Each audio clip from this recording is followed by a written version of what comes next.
Hello વિદ્યાર્થી મિત્રો.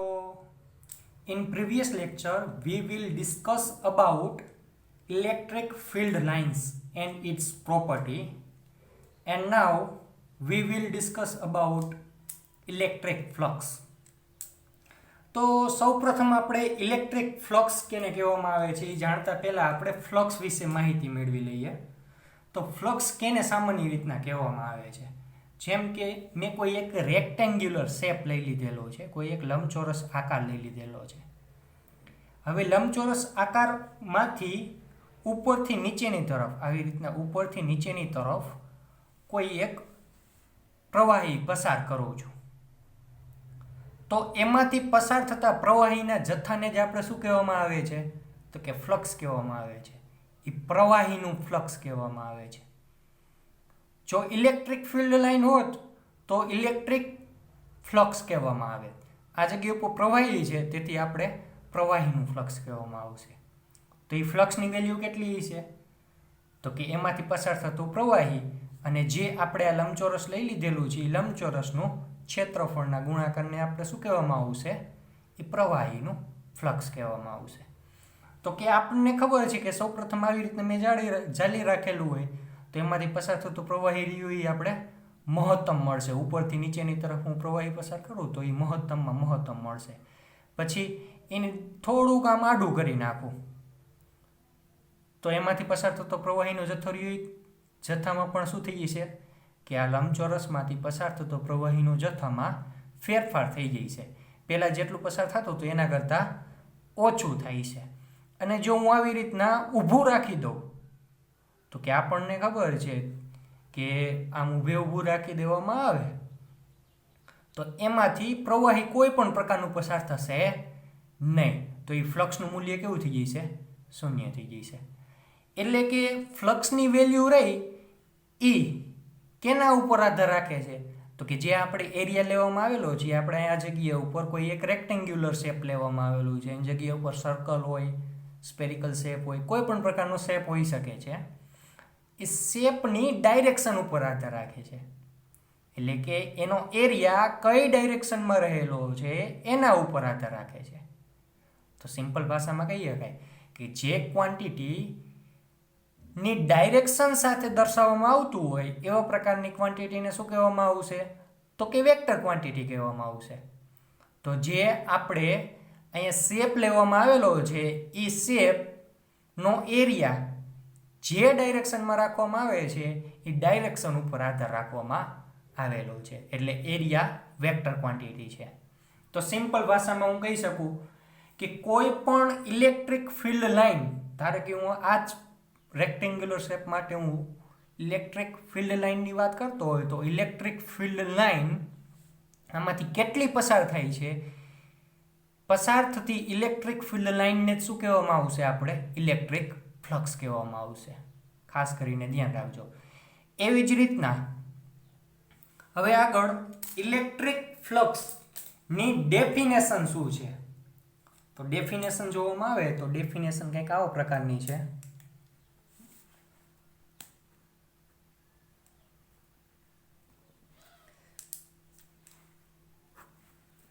The number of electric field line, the number of electric field lines passing through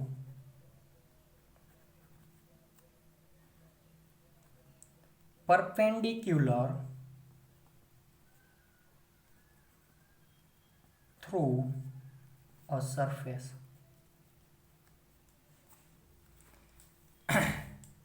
તો આને આપણે એક એક્ઝામ્પલ દ્વારા જોઈએ.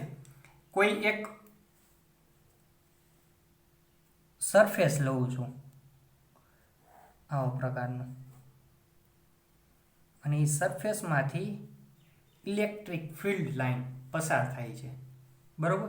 આ સરફેસને પરપેન્ડિક્યુલર પસાર નથી થતી, સરફેસને આવી રીતના કંઈક પસાર થાય છે ઇલેક્ટ્રિક ફિલ્ડ લાઇન. આ આપણી ઇલેક્ટ્રિક ફિલ્ડ લાઇન છે. તો મેં વાત કરેલી હતી ફ્લક્સની વેલ્યુ રી કેના ઉપર આધાર રાખે છે? તો કે આપણને ખબર છે એ જે એરિયા લેવામાં આવેલું છે, સરફેસ લેવામાં આવ્યો છે, એ સરફેસના એરિયાની ડાયરેક્શન ઉપર આધાર રાખે છે. એરિયા બદલાવતા હતા એમ એનું ફ્લક્સની વેલ્યુ શું થતી હતી? બદલતી હતી. તો હંમેશા કોઈ પણ સરફેસનો એરિયા કેવી રીતના લેવામાં આવશે? તો કે એ એરિયાને દોરવામાં આવેલો લંબ, અંગ્રેજીમાં કહેવામાં આવશે આઉટવર્ડ નોર્મલ. આ એરિયાનો આઉટવર્ડ નોર્મલ કઈ ડાયરેક્શનમાં છે? આ સરફેસનો આઉટવર્ડ નોર્મલ બહારની તરફ દોરવામાં આવેલો લંબ, પરપેન્ડિક્યુલર ડાયરેક્શન. આપણે શું થઈ છે? એરિયાની ડાયરેક્શન. ધારો કે સરફેસ એસ કહેતા હોય તો આ એસની ડાયરેક્શન થશે. હવે આગળ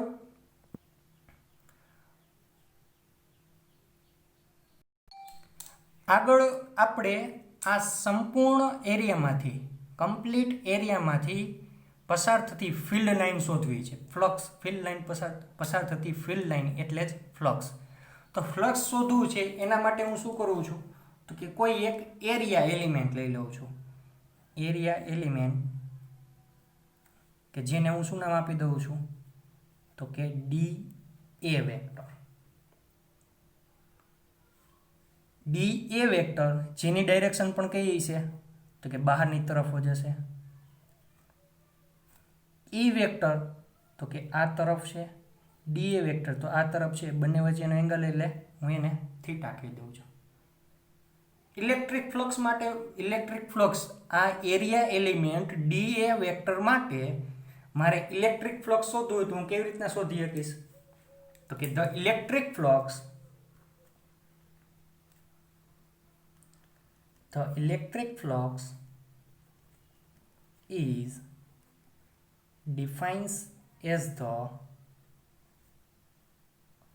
scalar product of E vector and dA vector for area element. dA vector માટે મારે ઇલેક્ટ્રિક ફ્લક્સની વેલ્યુ શોધવી હોય તો મને ખબર છે તો કે એમાંથી પસાર થતી ઇલેક્ટ્રિક ફિલ્ડ ઈ વેક્ટર અને ડીએ વેક્ટરનો ગુણાકાર કરવામાં આવે તો એને શું કહેવામાં આવે છે? ગુણાકાર અથવા તો સ્કેલર પ્રોડક્ટ કરવામાં આવે તો એને શું કહેવામાં આવે છે? તો કે ઇલેક્ટ્રિક ફ્લક્સ કહેવામાં આવે છે. જેમ મેં કોઈ પ્રવાહી માટે ફ્લક્સની વાત કરવામાં આવેલી હતી, કોઈ પણ પ્રવાહી માટે ફ્લક્સની વેલ્યુ કેટલી હોય છે? તો કે એમાંથી પસાર થતું પ્રવાહી અને ઈ એરિયાના ગુણાકારને શું કહેવામાં આવે છે? ફ્લક્સ કહેવામાં આવે છે. તો આ ડીએ વેક્ટરમાંથી પસાર થતી ઇલેક્ટ્રિક ફિલ્ડ એટલે ઈ વેક્ટર, એરિયા એટલે ડીએ વેક્ટર, એ બંનેના ગુણાકારને શું કહેવામાં આવે છે? ફ્લક્સ. કેવું છે? ઇલેક્ટ્રિક ફ્લક્સ છે એટલે હું એને ડી ફાઈ, સામાન્ય રીતના ફ્લક્સને ફાઈ વડે દર્શાવવામાં આવે. આપણે અહીંયા ડીએ એરિયા એલિમેન્ટ માટે ફ્લક્સની વેલ્યુ શોધવાની છે એટલે ડી ફાઈ વડે હું દર્શાવું છું. ડી ફાઈ ઈ. ઈ એટલે ઇલેક્ટ્રિક ફ્લક્સ. એ બે વેક્ટરનો ડોટ પ્રોડક્ટ છે. બે વેક્ટરનો ડોટ પ્રોડક્ટ છે તો હું કેવી રીતના લખી શકું? આપણને ખબર છે ઈ ઇન્ટુ ડી એ, બંને વચ્ચેનો એંગલ એટલે theta, cos theta. D phi ઈને હું આવી રીતના લખી શકું. હવે આના ઉપરથી આપણને એવું પણ જાણવા મળે છે ઈ ઇન્ટુ ડી એ કોસ થીટા આપણને જે ઇલેક્ટ્રિક ફિલ્ડ લાઇન્સ છે, ઇલેક્ટ્રિક ફિલ્ડ લાઇન્સ રહી આપણે આ તરફ છે, એરિયા રહી આપણે આ તરફ છે, એરિયાની ડાયરેક્શન. તો ઇલેક્ટ્રિક ફિલ્ડને હું આવી રીતના બે રીતના ડિવાઈડ કરી શકું. આ આપણી ઈ વેક્ટરની ડાયરેક્શન છે અને આ આપણી ડી એ વેક્ટરની ડાયરેક્શન છે. તો ઈ વેક્ટરના બે કમ્પોનન્ટ થઈ શકે. એક કમ્પોનન્ટ કયો થશે? તો કે આપણને ખબર છે બંને વચ્ચેનો એંગલ થીટા હોય તો એક એંગલ, એક કમ્પોનન્ટ ઈ કોસ થીટા અને બીજો કમ્પોનન્ટ ઈ સાઇન થીટા. તો આપણે એરિયા વેક્ટરનો તરફનો જે ઇલેક્ટ્રિક ફિલ્ડનો કમ્પોનન્ટ છે એ કમ્પોનન્ટને જ આપણે એરિયા સાથે ડોટ પ્રોડક્ટ કરવામાં આવશે. જેમ કે અહીંયા જોઈ શકાય છે E cos theta into d A, E cos theta into d A. Area વેક્ટરને જે પરપેન્ડિક્યુલર છે એ કમ્પોનન્ટને આપણે ડોટ પ્રોડક્ટમાં લેવામાં આવશે નહીં. હવે આગળ જો આપણે અહીંયા ડેફિનેશન પણ આપેલું છે, number of electric field lines passing through perpendicular through a surface. આ જે સરફેસ છે એ સરફેસને પરપેન્ડિક્યુલર જે ઇલેક્ટ્રિક ફિલ્ડ લાઇન પસાર થાય છે એ જ આપણે ઇલેક્ટ્રિક ફ્લક્સમાં કન્સિડર કરવામાં આવશે. આ સરફેસ છે એ સરફેસને પરપેન્ડિક્યુલર કમ્પોનન્ટ એટલે ઈ કોસ થીટા. એને હું બીજી રીતના એમ પણ કહી શકું, એરિયાની ડાયરેક્શનમાંનો ઇલેક્ટ્રિક ફિલ્ડનો કમ્પોનન્ટને કન્સિડર કરવાનો એટલે E cos theta into d A vector. હવે જે મેં ફ્લક્સની વેલ્યુ મેળવેલી છે એ ફ્લક્સની વેલ્યુ કઈ છે તો કે ડી એરિયા એલિમેન્ટમાંથી પસાર થતી ઇલેક્ટ્રિક ફિલ્ડ લાઇન માટે જ ઇલેક્ટ્રિક ફ્લક્સ ડિફાઇન કરેલી છે. હવે એરિયા એસ માટે આ જે સરફેસ લેવામાં આવેલું છે એ સરફેસનો એરિયા એસ માટે ઇલેક્ટ્રિક ફ્લક્સની વેલ્યુ મેળવવી હોય તો હું કેવી રીતના લખી શકીશ તો કે એનું હું સિમ્પલી ઇન્ટિગ્રેશન કરી નાખું તો શું મળી જશે તો કે સરફેસ માટે ઇલેક્ટ્રિક ફ્લક્સની વેલ્યુ મળી જશે. The flux of over surface S is given by the integral.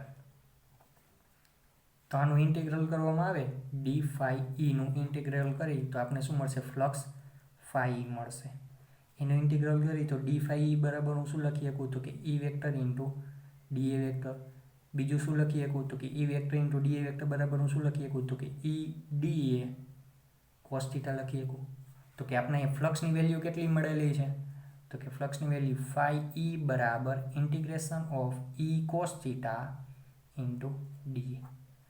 આપણે ફાઇનલ ફ્લક્સની વેલ્યુ મળી.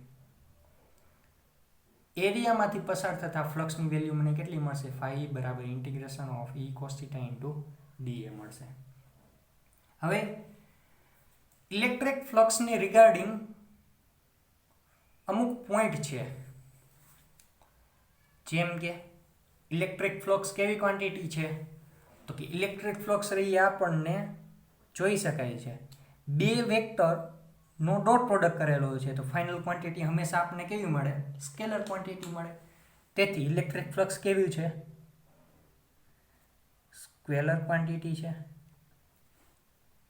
બીજું યુનિટ કેટલો છે તો કે ફાઈનો યુનિટ આપણે ખબર પડી શકે કે ફાઈ બરાબર ફાઈનો યુનિટ ઈ ઇન્ટુ ડીએ.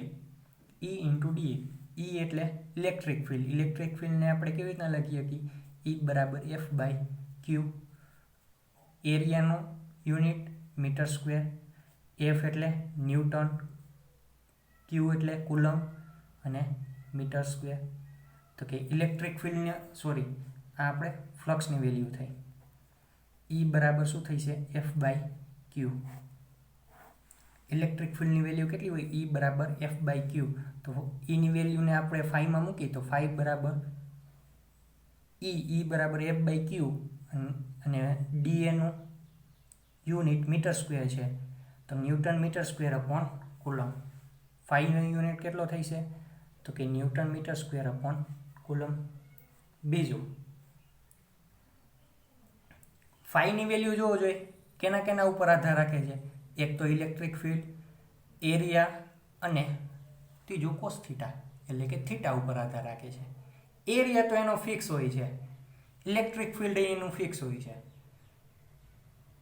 ફ્લક્સની વેલ્યુ કેના ઉપર આધાર રાખે છે તો કે થીટા. થીટા શું છે હિયર અહીંયા હું એમ પણ લખી શકું here theta is angle between area and electric field E vector. થીટામાં ફેરફાર કરવામાં આવે તો એના ફ્લક્સની વેલ્યુમાં શું થઈ છે ફેરફાર થાય છે. જેમ કે ફ્લક્સની વેલ્યુ પોઝિટિવ મળે ક્યારે મળે phi is positive if theta less than 90. જો થીટાની વેલ્યુ 90 કરતાં નાની હોય તો કોસની વેલ્યુ હંમેશા આપણને કેવી મળે પોઝિટિવ મળે. કોસની વેલ્યુ જો પોઝિટિવ મળે તો ફ્લક્સની વેલ્યુ કેવી મળશે આપણને પોઝિટિવ મળશે. And phi is negative. If theta greater than 90, જો થીટાની વેલ્યુ જો આપણે 90 કરતાં વધારે હોય, થીટાની વેલ્યુ જો આપણે હંમેશા 90 કરતાં મોટે હોય, થીટાની વેલ્યુ જો 90 કરતાં મોટી હોય તો કોસ થીટાની વેલ્યુ હંમેશા નેગેટિવ મળે, અને જો કોસ થીટાની વેલ્યુ નેગેટિવ મળે તો ફ્લક્સની વેલ્યુ કેવી થઈ જશે? નેગેટિવ થઈ જશે. હવે આગળ ફોર્થ પોઈન્ટ છે. ફોર્થ પોઈન્ટ શું કે છે ફ્લક્સ માટે? કે if theta is equal to 90, કે જો થીટા ઇઝ ઇક્વલ ટુ 90 થઈ જાય, અહીંયા કોસ 90 એટલે 0, then flux will be 0. હવે ફિફ્થ પોઈન્ટ છે, ઇમ્પોર્ટન્ટ છે. શું કીધેલું છે? કે the value of flux is positive. The value of flux is positive if electric field lines are diverging and the value of flux is negative if electric field line are converging. હવે આ શું કહેવા માંગે છે આપણે જોવો જોઈએ. એને એક એક્ઝામ્પલ દ્વારા જોઈએ. The value of flux is positive if electric field lines are diverging. Diverging એટલે કે બહારની તરફ ફેલાતી હોય એવી. બહારની તરફ ફેલાતી હોય એવી ઇલેક્ટ્રિક ફિલ્ડ લાઇન્સ કેની હોય છે? તો કે પોઝિટિવ ચાર્જની. પોઝિટિવ ચાર્જ માટે ડાયવર્જ કરતી ઇલેક્ટ્રિક ફિલ્ડની વાત કરવામાં આવેલી છે, આવા પ્રકારની.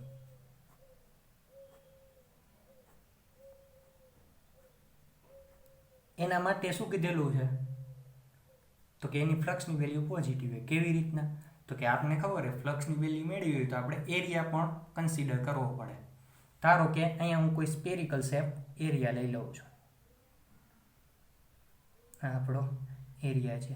બહારની તરફ ઇલેક્ટ્રિક ફિલ્ડ લાઇન છે, ઇલેક્ટ્રિક ફિલ્ડની ડાયરેક્શન. એવી જ રીતના આ જ પોઈન્ટ ઉપર એરિયાની ડાયરેક્શન કેવી છે? તો કે એરિયાની ડાયરેક્શન પણ કેવી હોય હંમેશા? તો કે એરિયાને દોરવામાં આવેલા લંબની દિશા, આઉટવર્ડ નોર્મલ, આવી રીતના દર્શાવવામાં આવશે બહારની તરફ. તો કે આપણે ખબર છે થીટાની વેલ્યુ કેટલી હોય? થીટાની ફ્લક્સની વેલ્યુ કેના ઉપર આધાર રાખે છે? તો કે થીટા ઉપર. થીટા શું દર્શાવે છે? તો કે એરિયા અને ઇલેક્ટ્રિક ફિલ્ડ લાઇન બંને વચ્ચેનો એંગલ. તો આપણે અહીં જોઈ શકીએ છીએ બંને વચ્ચેનો એંગલ કેટલો છે? થીટા ઇઝ ઇક્વલ ટુ, બંને એક જ ડાયરેક્શનમાં છે એટલે થીટા 0. તો ફ્લક્સ કોસ 0, કોસ 0 કેટલો થાય? આ જગ્યાએ કોસ 0 એટલે 1. તો ફ્લક્સની વેલ્યુ કેવી થઈ જશે? તો કે પોઝિટિવ. એવી જ રીતના કોઈ નેગેટિવ ચાર્જ હોય, નેગેટિવ ચાર્જ માટે હંમેશા ફિલ્ડ લાઇન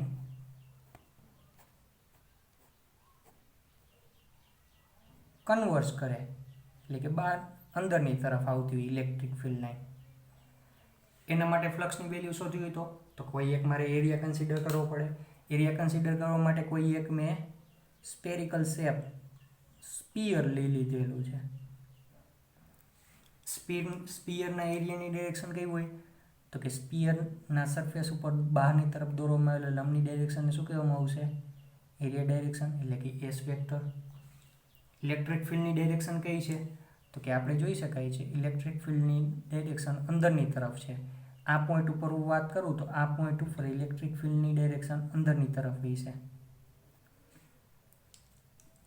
એસ રહ્યું બહારની તરફ છે, ઈ રહ્યું અંદરની તરફ છે. બંને વચ્ચેનો એંગલ કેટલો થઈ જશે? તો કે બંને એકબીજાની વિરુદ્ધ દિશામાં હોવાથી થીટા 180 થઈ જશે અને કોસ 180 બરાબર શું લખી શકાય? તો કે -1 લખી શકાય. તો ફ્લક્સની વેલ્યુ આપણને કેવી મળશે? જોવો જોઈએ.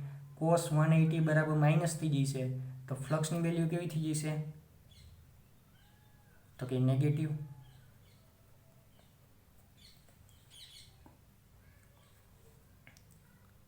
તો આવી રીતના ફ્લક્સ કેને કહેવામાં આવે છે? The number of electric field line passing through perpendicular through a surface. એટલે કે કોઈ એરિયામાંથી પસાર થતી ઇલેક્ટ્રિક ફિલ્ડ લાઇનને જ શું કહેવામાં આવે છે? ઇલેક્ટ્રિક ફ્લક્સ કહેવામાં આવે છે. અહીંયા થ્રુ નીકળી જશે. Passing perpendicular through a surface. Thank you very much.